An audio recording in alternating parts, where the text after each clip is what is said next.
Hey guys, welcome back to my DestinyAi YouTube channel. This is going to be more of a deeper dive behind the scenes of my thriller music video that I created all within Unreal Engine. It will not be a step-by-step tutorial. That would be almost impossible for me to do because I spent probably about 70 hours, I would say, on this project. And so trying to compress all that down into just a small tutorial would be literally impossible for me to do. So this is more of an overview of all the various aspects of the video and how I put it together, and more importantly, the issues that I encountered, because you're going to encounter tons of issues if you use Unreal for anything, and trying to find solutions for those issues is extremely important. Hope you guys enjoyed this video. I have broken it down into chapters, so YouTube should be really easy to navigate through sections. And of course, please sub and like and comment.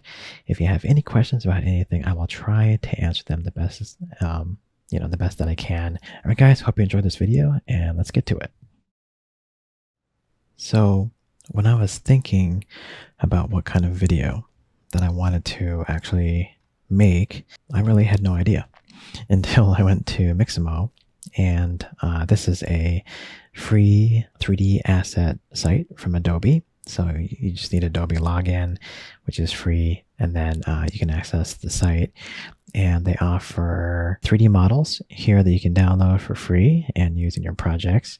They also offer a selection of mocap animations. And so as I was browsing the animations, I came across that they had the entire Thriller dance break in here. So if you watch the official Thriller music video, there's actually a section in there which is called the Thriller dance break, where they just dance with no singing until the very end.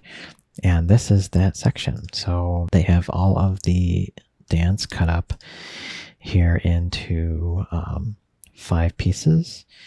And I was like, as soon as I saw this, I was like, whoa, hey, it would be a fun first project to make a music video of Thriller. After I decided on that idea, then I was like, okay, well, I know I'm going to probably need like backup dancers, and I'm going to use my MetaHuman, and I'm going to need like a scene, like a little stager environment to put them in, cool lighting, everything that music videos usually have, right? So basically, yeah, I downloaded all of the Thriller mocap files here that they offer, and then I went into the character section and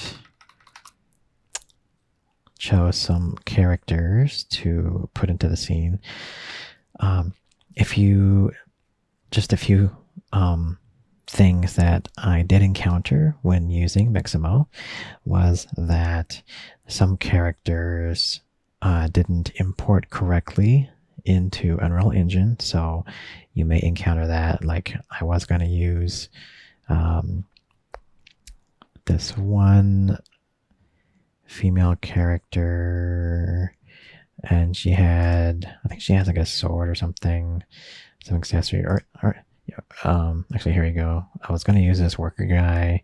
I don't think he actually imported correctly for some reason. But yeah, some of these, not everything is going to import correctly or at all. Which is unfortunate, which means that Adobe really didn't double check these files. But yeah, I eventually found a selection of like 3 female and 3 male characters that I put into the scene. And yeah, that's pretty much about it for Mixamo. You can download the FBX file. Not sure if you can see that on the video. It's pretty small, but yeah, it's like FBX with skin or without skin if you just need the animation, and in what frames per second. So I download them all in 30 FPS. I actually originally was going to do it at 24 FPS, but the original music video is in 30 FPS, and it was actually getting out of sync. So I decided on 30 FPS for the final project. All right, guys, this is the MetaHuman customization part of the video. If you don't know what a MetaHuman is, it is a digital human creation service by Epic for Unreal Engine. And yeah, it is basically being able to very, very easily create a digital human for use in your games, cinematics, movie projects, what have you. And as you can see here, they got a ton of different, basically base characters. And I would say, even though this has been out for a little while, it's still in the early days, right? Of course, I can zoom in here and it's actually slightly updated from the one that I used in the music video. I'm still trying to make it look like me. It's getting there, but it's not 100% yet, but it's getting there. One actually thing that I noticed was that early on, before this recording, in a previous version of MetaHumans, it was that the color of the hair. If you change the color of your hair on top of your head, it would actually extend all the way into your beard. So your beard and mustache and like everything was the same color, which looked pretty funny. Now they actually fixed that. So as you can see, right, the purple only extends down to where hair should be, and that's not in the beard or the mustache area. So that's actually an upgrade from the MetaHuman that I used in my music video. So yeah, they're continuing to update this, and as I said, they got a lot of things that they definitely need to work on. But I mean, the lighting and the rendering of it is just super awesome. Of course, here you can change like the lighting to give you different looks. And what's really awesome is that editing your MetaHuman is all in a browser, and it's running off of their GPUs. So this is actually a remote cloud session to their server. So they're rendering all this for you, which is awesome.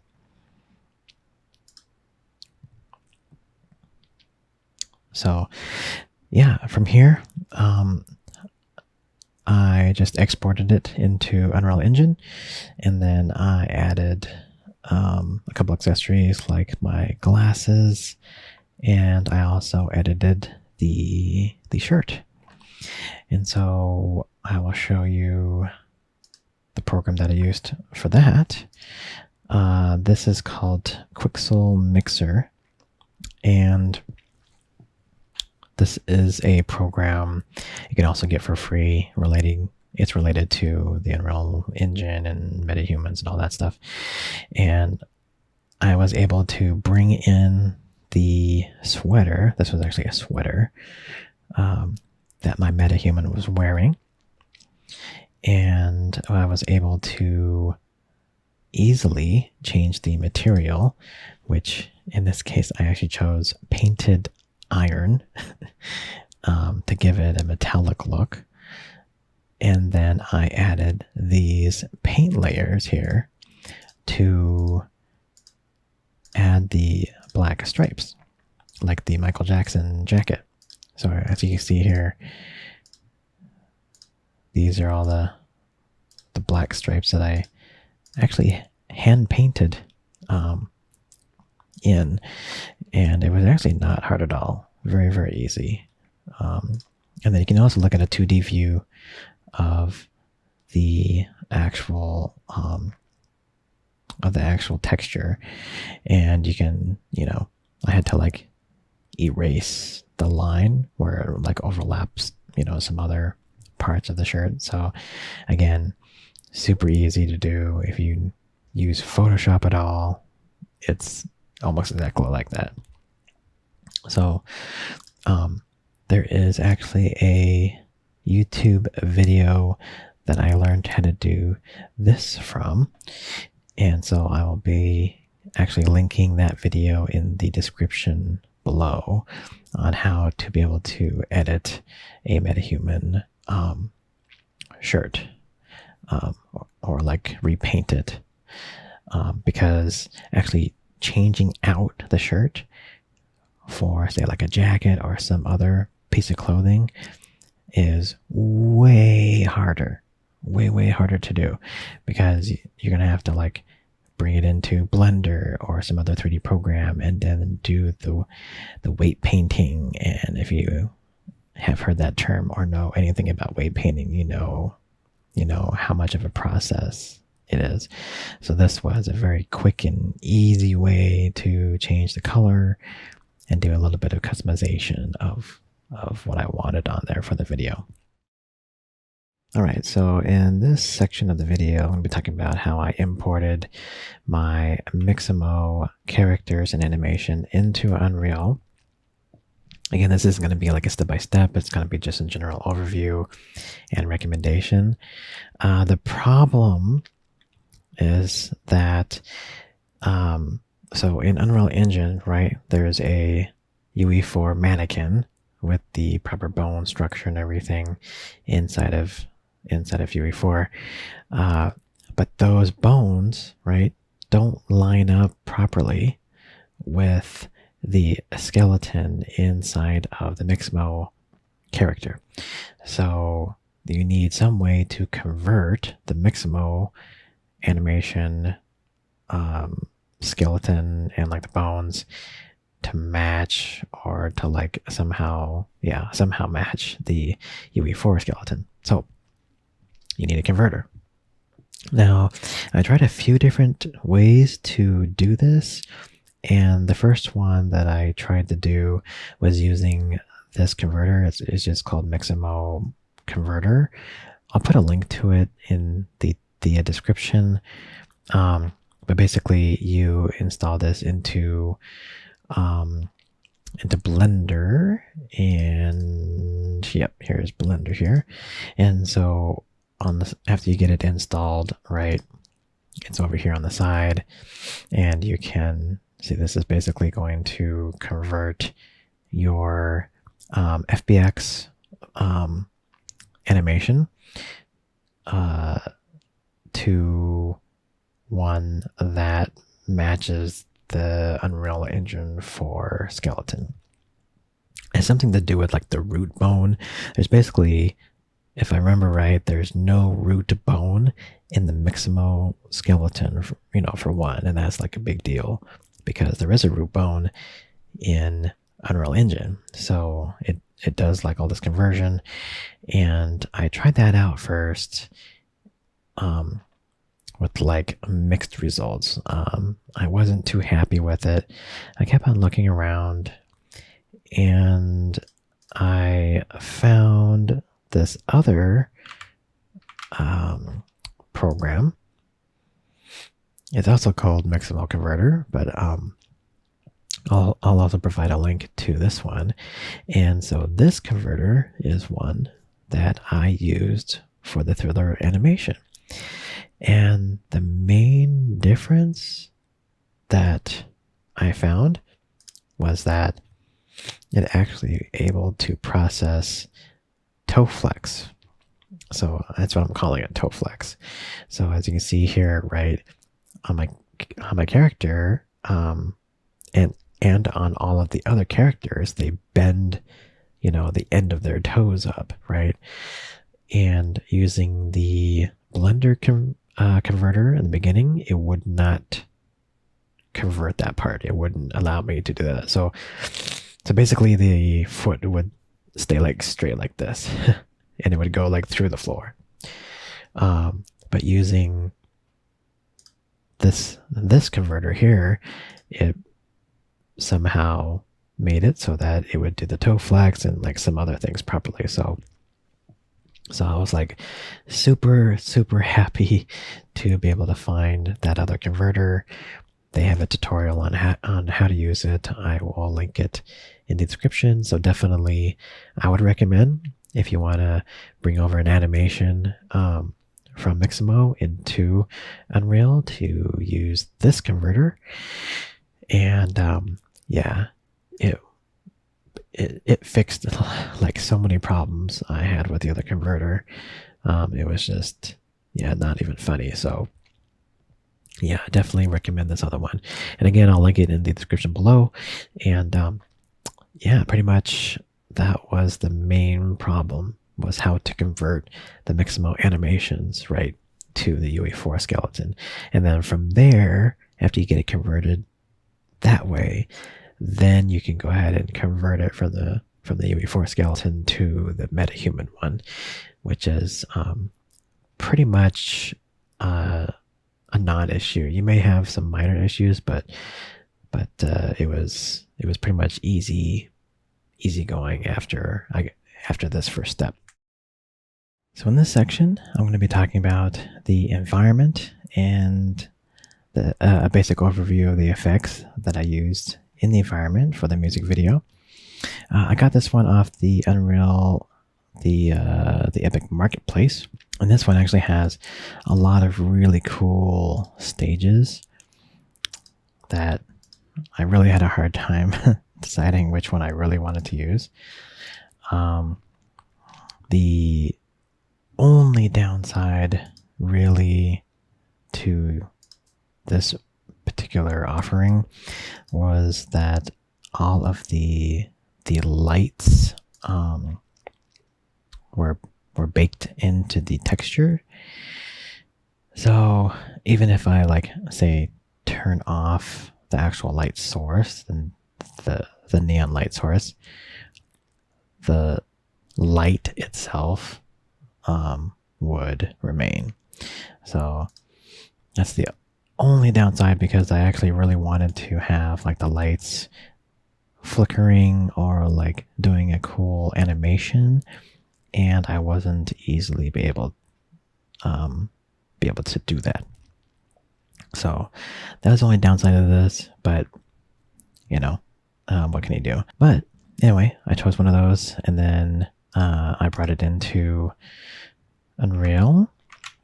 And so this is the scene running in real time right now. It's a bit choppy because everything is ray traced. So, so yeah.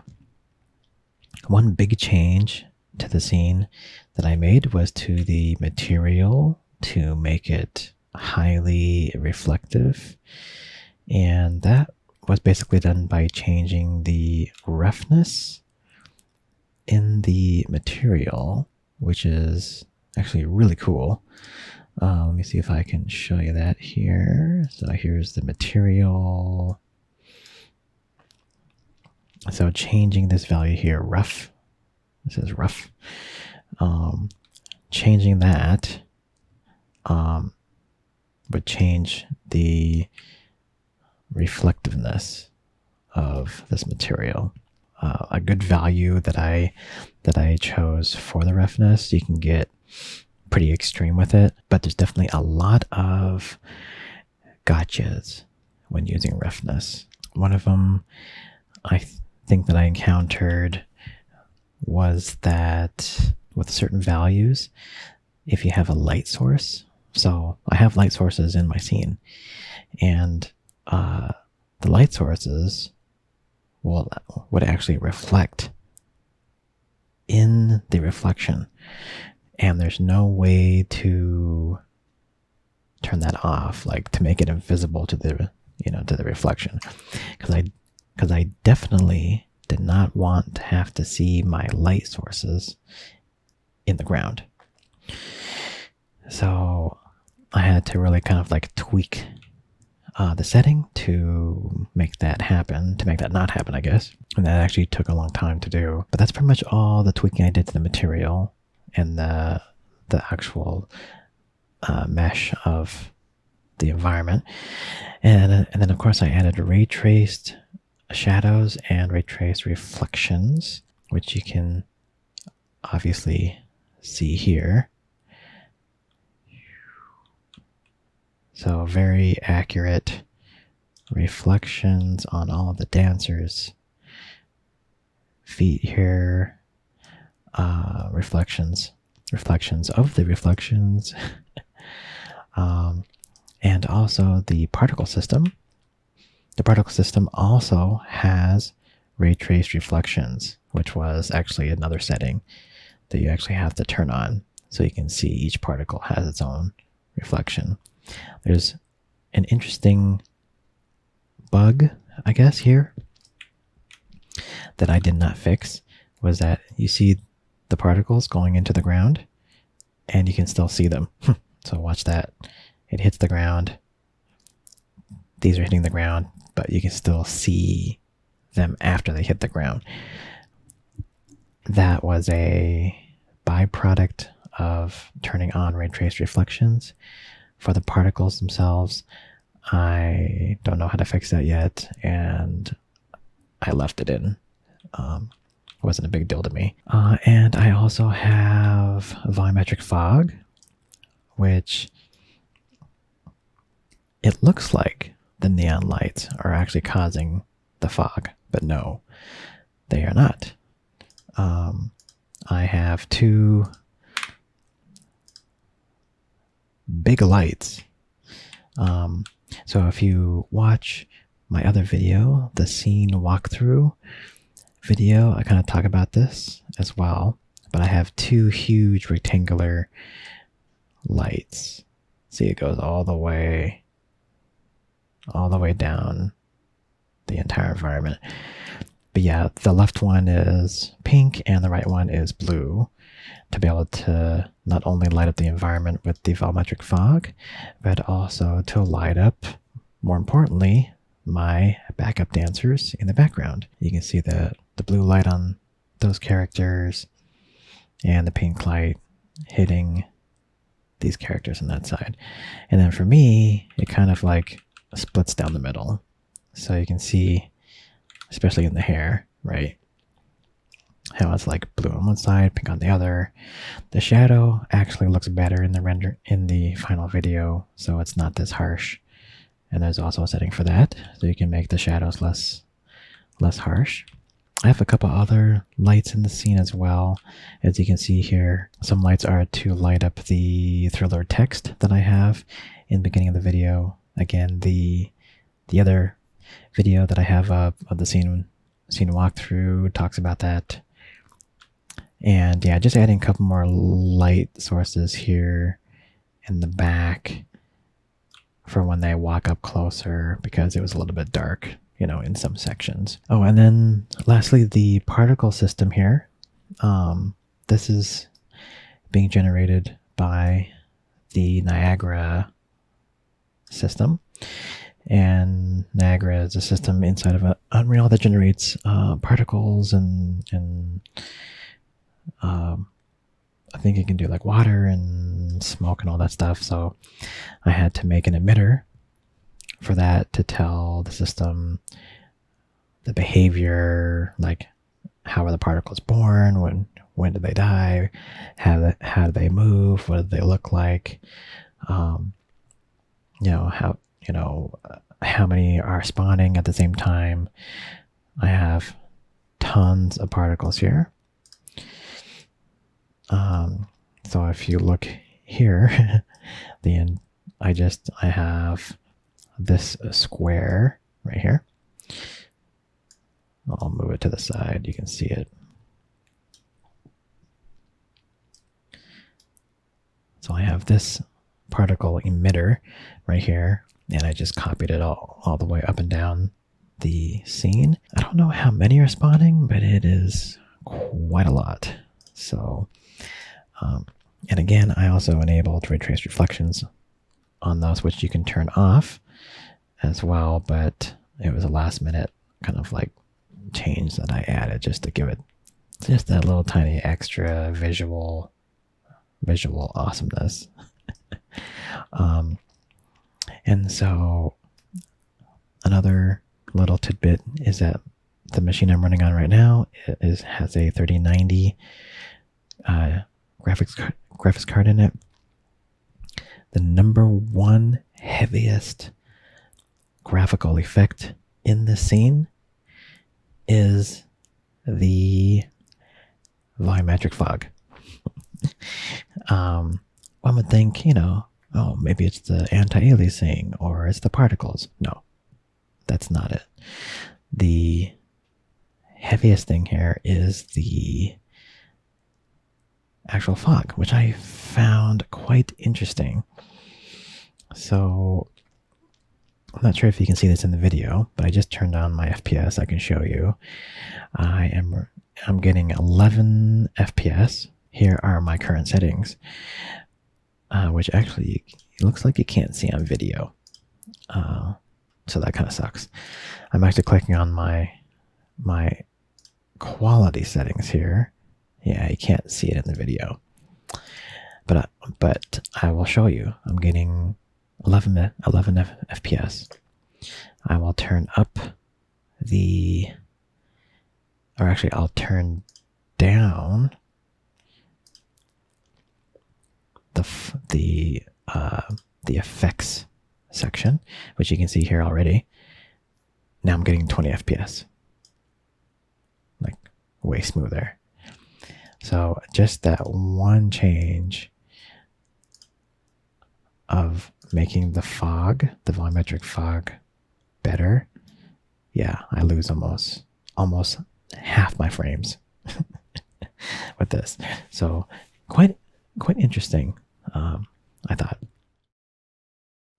So this is the sequencer inside of Unreal Engine.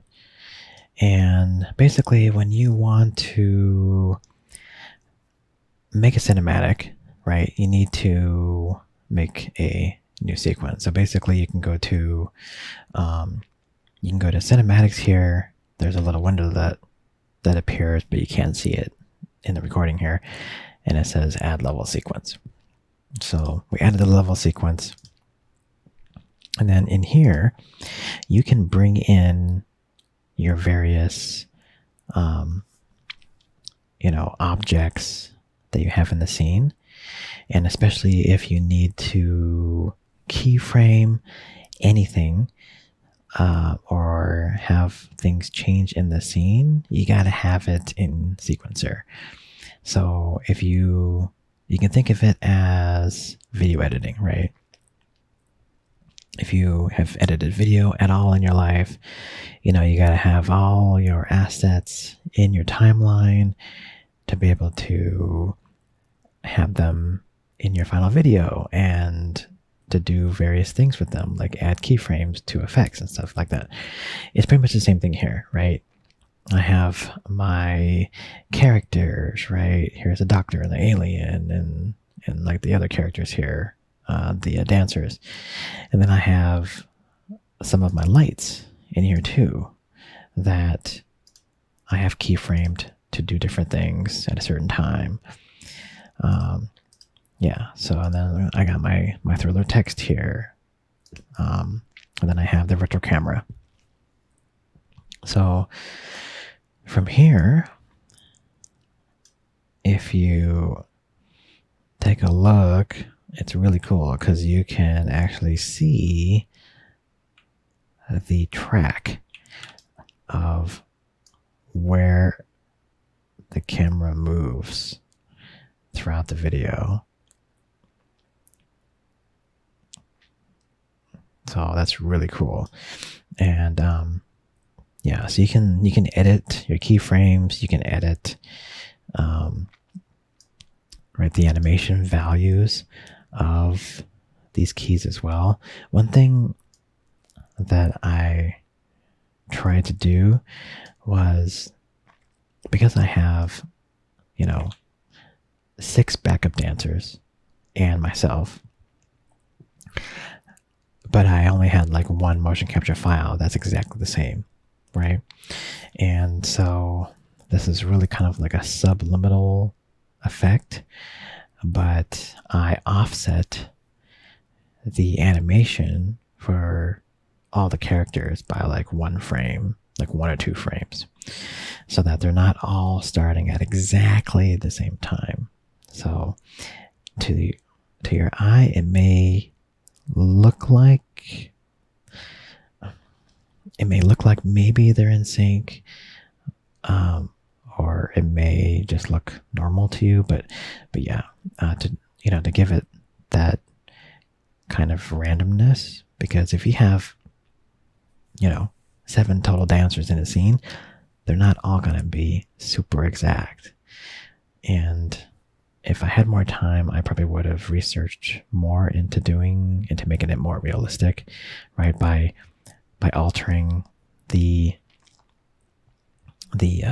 animation curves for the mocap file, if that's possible. I don't even know if that's possible. I'm sure it probably is, or maybe if there's a plugin or something that could even introduce a little bit of randomness to the mocap file. Again, that's going to be something I'm going to have to research for next time. But I was thinking about those things when I made this. And so yeah, here I'll just play this. Start playing this. And so yeah, you can see the scene starting, and yeah, basically like everything you see in the video is being triggered, right? The light's going to turn on here. That was a keyframe. My thriller text disappeared so that it wouldn't get in the way. I just put it actually underneath. It was keyframed to go through the floor just to disappear. And then yeah, so basically I set everything up in here first, making sure all the mocap files are in here. This is where I put, you can see here under body animation, you can see here's all the thriller mocap files here. And then here is on the face on my character. This is my own facial capture for the singing part at the end. So the thriller dance part is up here on the body, and then I overlaid my facial lip sync recording on top of that at the end. And then yeah, the other big aspect of this is the virtual camera move, which I will be talking about next in detail. But I have the camera doing a dolly move forward and back, push and a pull out. And then I also do a live link pen, tilt, and roll with it using my iPhone, which I recorded. So yeah, that's it for the sequencer section. And next, yeah, we'll talk about the cinematography. All right, so this is the cinematography section of the video. And first off, I will show you the facial motion capture that I did. This was the lip sync of the last part of the Thriller video where Michael Jackson sings the ending. And so on the far left side, you'll see my iPhone is capturing the lip sync of my face as I was singing it. In the middle is that same exact mocap file on my MetaHuman. And then, of course, the video, the Michael Jackson Thriller on the right for reference. So, yeah, it does an amazing job at the mouth. If you look on the MetaHuman in the middle, if you look at the ears are actually flexing as I'm talking, which is so awesome because it is super realistic in that way. So I plan to do obviously more facial capture performance with future videos and to see like really how far I can take this. So with that, I'm going to show you, this is a video of me using my iPhone, and it is connected to, I actually have it in a camera rig that I made for it This is the iPhone 13 Pro Max. And so I got this camera cage here, which you can see in the video, and these really cool handles that just screw right into it, just to give it a little bit more stability, more like a real camera would feel when I'm moving it around. And this is an actual recording of me doing a live camera capture. And so I am wirelessly connected to my computer, and I am playing out the sequence in real time, and I'm recording the pan, tilt, and roll of the camera. So the camera, as you can see here, it's like moving backwards. That's already keyframed. So I've already keyframed the forward and back movement of the virtual camera, and all I'm controlling is where it's looking. So the pan, tilt, and roll. And that's what gives it that like handheld feel. It's almost like it almost feels like a jib arm. It's like a handheld jib arm almost kind of feel, which is really cool. Which I feel like is a little bit different from normal. And I really, really wanted that look, and it took me forever to get it working. And the whole live link between the phone and Unreal is super touchy. Like it is, if you do any little thing out of order or wrong, Unreal is going to crash. So I'd say like half the time of recording this was to like make sure like everything is in order before you hit that record button, because like if you do anything weird or out of order, something's going to crash. Either Unreal's going to crash, or the live link on the phone's going to crash. Something's going to crash. So if you need to do something like this for your projects, you definitely are going to be learning how to do all this stuff in a certain way to make sure it doesn't crash. And I also had bought a Ethernet adapter for my iPhone as well. So you can get a tiny bit more stability if your Wi-Fi is weak, for example, by actually hooking your phone to Ethernet and doing the recording. So that's what I did actually for the real recording. I practiced this, like dozens of times. So I actually had my Ethernet cable plugged into my iPhone for this, for the final thing.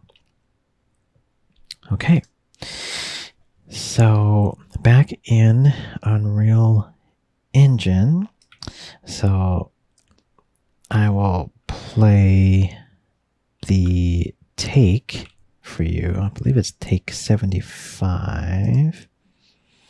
So I go to cinematics and takes and take 75. So the recording of this take should be down here on the bottom. And that's pretty much what you see here. You can see all the line of the recording. And I'll just go ahead and play. Go back and play this.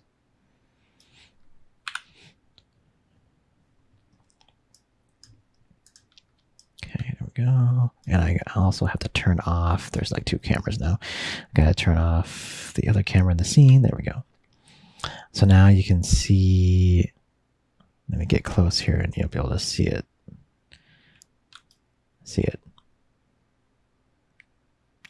Move backwards and it's tilting.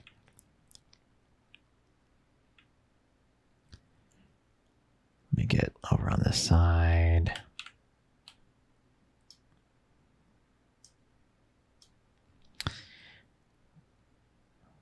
So yeah, the whole tilting, and it's gonna move left and right here in a moment. All of that was just, yeah, me literally tilting my body over, and yeah, so it recorded that really nicely, all that fast tilt section right there, just to keep me in frame. Yeah, so this was basically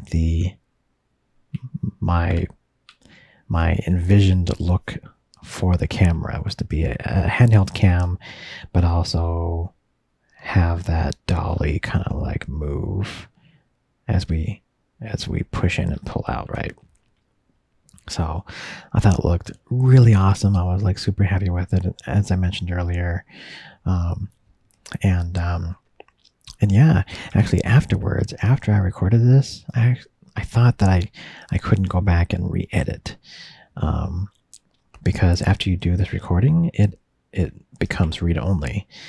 And yeah, I actually found out that really easily. You can just press this little lock button on the side here, and that unlocks the recorded sequence. So I actually could have went back and edited this if I wanted to, but I, at the time, I thought that after I recorded my take, like that was it, just like a movie, right? It's like after you record your take, you can't change anything really that you're filming without some major work. And in this case, it was just like, oh, I gotta press this lock button and I can unlock it later. So yeah, the things you learn while you're learning, right? So, but again, if you're using the live link, just be careful with it because it is super finicky. Save often. Unreal Engine has an autosave, which works fine, but I got into the habit of like going down here into sequencer, pressing save. It'll have a little asterisk on there if it's not saved. So I always press that, and then I go to content browser and I would go to save all right here.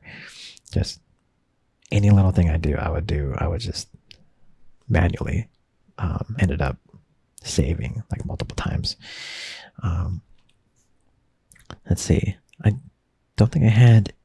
think that was pretty much the main issue, was just trying to make it stable enough and make sure everything was in place. A lot of times the Unreal would record the take. So here's the take browser right here, and it kept on defaulting to 24 FPS, and so I would do a take and I'm like, yeah, that's awesome. And then I would actually look at my FPS and it was at 24. I'm like, oh my God, because I'm trying to do everything in 30. So there's probably a way to change that by default. I didn't have the time, or I didn't bother looking into it yet.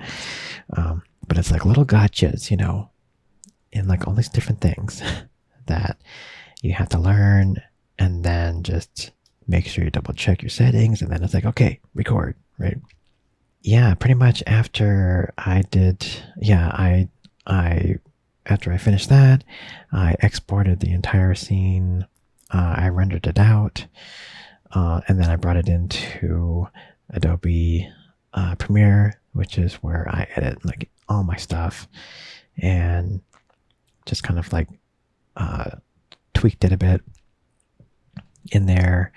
I actually rendered this out in almost like IMAX size film back size. So it was like super, super huge, which was awesome, because then when I brought it into the edit, I could move it around in post. I could kind of like do a limited amount of reframing of the scene in post, because yeah, my camera work, it was like 90% there, right? And through reframing of the scene in post, I got it to 100%, right? So I didn't render it out in 16:9. I rendered it out in more like 4:3 aspect ratio, so that I had a lot of vertical, more headroom to be able to, edit. So it was basically like this. It basically looked like this instead of, this. Like this would be like 1080p, aspect ratio, but now it was more squared, off, like basically what IMAX is. So yeah, really awesome feature in Unreal to be able to like change the kind of camera like sensor size to be able to like render it out literally in IMAX if you want to. So that was like really exciting for me to be able to do. All right, guys. Well, this is nearing the end of the video. I do want to thank you for making it all this way through the video. If you haven't yet, please like and comment and subscribe if you haven't yet. It would totally help the channel. So basically, lessons learned after this is basically if you're starting out in Unreal, man, it's gonna crash on you a lot. I was really wondering like how a game developer can make a game with Unreal. And yeah, when you start diving deep into various aspects of Unreal and the options it has, yeah, it's going to crash a lot, and you have to figure out like what you did wrong, or like, okay, there's a certain process to do certain things, right, so that it doesn't crash. Luckily, I found that there was a lot of there were answers to a lot of my issues, either on the official Unreal Engine forum, or on Reddit, or there was a YouTube help video, right, that you can look up of like the error or like whatever. So I never really got stuck, but sometimes it took a lot of digging, and because I didn't know quite the right terminology for what the problem was, right? So yeah, a lot of your time learning is going to be troubleshooting issues, right? Or like troubleshooting how to do things, because for each step of the way, I had a goal, right? It's like, okay, import the character, into Unreal. Well, before you can really import the character, there's like half a dozen things you're gonna have to figure out how to do first. So it's like you can have a goal, but each time I have a goal, it's like I have to fix like half a dozen problems before that. So, but the great thing is that after you learn it, right, then you don't really have to learn it again. So it's gonna be the same. Pretty much going to be the same thing you're going to be doing for future projects. So all this learning and troubleshooting that I've done already is totally going to strengthen my foundation of what I know for Unreal and doing motion capture and setting up a scene and characters and stuff like that. So I definitely wouldn't call it like wasted time at all. It's definitely it's a good thing to know how to do for sure. And then for the mocap stuff, which is what I'm really wanting to focus my attention on, is motion capture and like scene composition and making cinematics. And so this was the mocap suit that I bought, the Perception Neuron 3, which is, yeah, these sensors on here are like extremely tiny. And yeah, this is the one that I went with. I also got the hand trackers as well. So yeah, it has this modular charging hub. These are all the little sensors that they have straps here, as you can see in this photo of where you put the sensors on. They also have an actual suit. I think you can buy if you want to wear the suit, but I just went for the sensor straps here, and it has a USB receiver. Obviously, to receive all the data, and then the program, you get access to Access Studio, which is where you record the raw mocap data, and from there you can clean it up a little bit, and then you can export it as an FBX, and then yeah, you can bring it into Unreal. The other thing you can do is that you can do live streaming. So I also use my DestinyAi character for live streams, and so you can wear all the sensors, you run the Access Studio software, then that will forward the mocap data into Unreal Engine, and then from there you can stream your avatar out of Unreal Engine into your streaming software. But of course, this also works with, yeah, Unity, yeah, Maya, Blender, Houdini, like it, pretty much any 3D program, or yeah, like Unity or like Game Engine. They talk a lot about the sensor, and so yeah, here's the full. This is the body sensor kit, and then they have the finger sensors here. What's interesting is that for the finger sensors, they only for this one you only use 3 sensors per glove. So it's the thumb, pointer, and middle finger, because they use a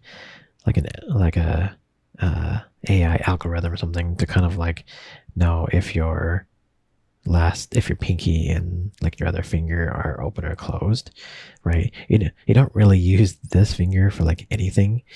So I can see maybe the pinky might be a problem, might be like a limitation. I would say a problem. It's more of a limitation if it doesn't know that your pinky is out, which I have not tested yet. So I'm definitely going to be testing that with the gloves, if it knows if your pinky is out or not, even though there's no sensor there, which I don't know. I want to say probably it's not going to know that, but we'll see. And then here you can actually get the bodysuit instead if you have like a compression suit need for that. But yeah, that is pretty much it for this behind the scenes look. I think the next step that I want to do now is obviously to record my own mocap for the next video for all of the characters. So yeah, I think that's definitely what I'm going to be doing. I also would love to do a facial mocap with live audio. So I have a wireless mic. I have this mic here that I use, and I have a wireless system that I can also just attach to my body so that I can roam with it and record audio. And I also have a mocap helmet that I created myself, which I'll be showing later in a different video, that I can wear to hold my phone, and that will record my facial performance. So that's going to be really cool to do. So I'll be posting about that next project here fairly soon. And yeah, that'll be kind of like the next steps, and then we'll see where we go after that. So again, guys, if you like this video, please like and subscribe and comment. I'll do my best to answer anyone's questions. Again, I'm still learning all this, so I wouldn't say I'm an expert at all, but I know a lot about what I did. So yeah, I'll try to answer any questions if you guys have any, and thank you so much for watching this video. Until next time, I'll see you guys later.